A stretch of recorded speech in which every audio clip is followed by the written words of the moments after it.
Okay, so this is first video review on gemakei. Gonna have to apologize for the little low-key or low-tech display we got here, but wanted to kind of show off a little bit of the game as we play it. So I'm having my good friend Maximillian Dood online. He's going to show off how the game's played professionally, and we're just going to go over the game as we play it.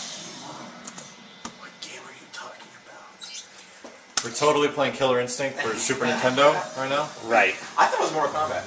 Okay. Alright, so we'll just jump into Versus now. First thing I want to talk about is obviously this is Marvel Capcom 3, but that's kind of a sort of a misnomer, really. This, you know, it's like the, I don't know, 12th, 13th, whatever game in the Versus fighting series. But I always felt that the Versus fighting series is kind of also misleading as well.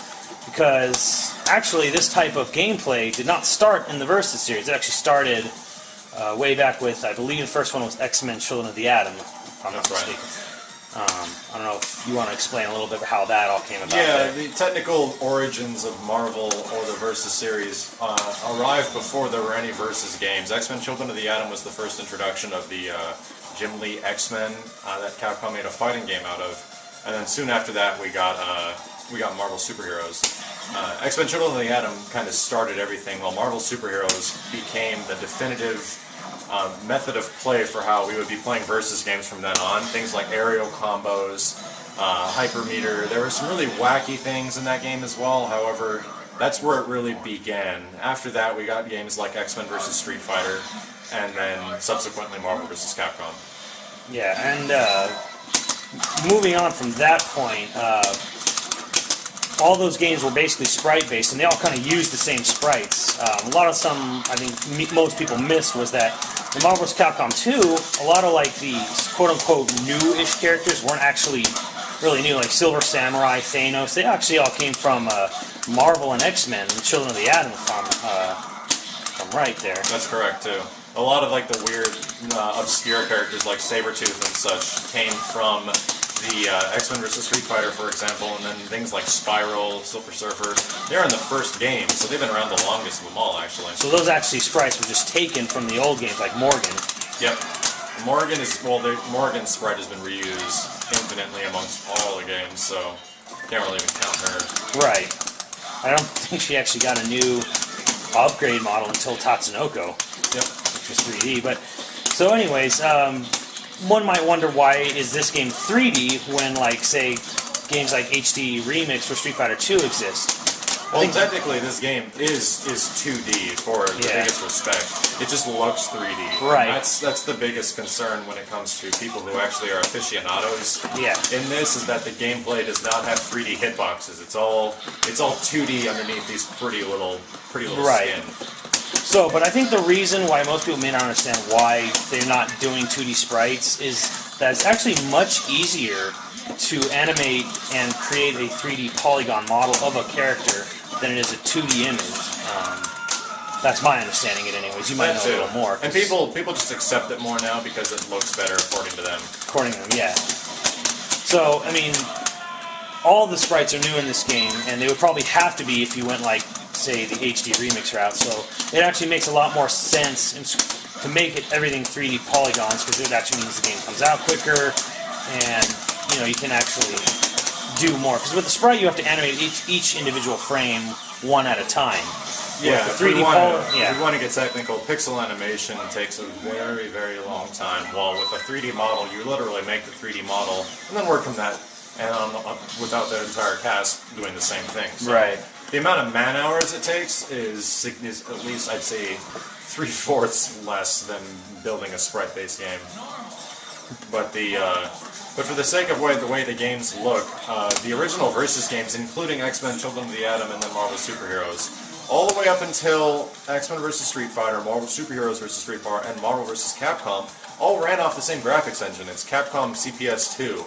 And it's a really old pixel-based graphics engine that they were able to hammer out better-looking sprites over the coming years. And until Marvel vs. Capcom 2, they switched to Naomi, which essentially is a Dreamcast board. And that's why Marvel vs. Capcom 2 has a little bit more of the higher fidelity as far as backgrounds and the 3D backgrounds and 2D characters, which just kind of gives it a unique look. Well, one thing I noticed they did actually ditch. We got rid of the elevator music.